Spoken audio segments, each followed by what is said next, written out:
كشف وزير العمل والضمان الاجتماعي اليوم من قبة البرلمان الطريقة المبسطة لكيفية احتساب التقاعد للعمال الأجراء وأصحاب المؤسسات. وأوضح يوسف شرف في رده على أسئلة النواب أن كل عامل يشارك في الصناديق ب 34.5%. من بين هذه النسبة نأخذ 18% لصندوق الوطني للتقاعد، 13% تؤخذ لصندوق الضمان الاجتماعي، أما الباقي فيقسم على الصندوق الوطني للمعادلة الاجتماعية FN بوس، وكذا الصندوق الوطني لتأمين عن البطالة.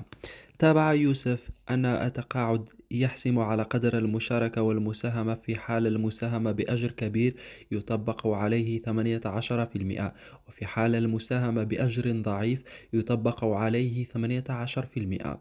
كشف وزير العمل الفرق الموجود بين الكناس والكاسنوس في حساب التقاعد، بحيث أنه في حال كان العامل ينتمي للصندوق الوطني للتأمينات الاجتماعية للعمال الأجراء يكون احتساب التقاعد على أحسن 5 سنوات، في حين الصندوق الوطني للتأمينات الاجتماعية للعمال الأجراء كاسنوس تحسب على التقاعد على أحسن 10 سنوات.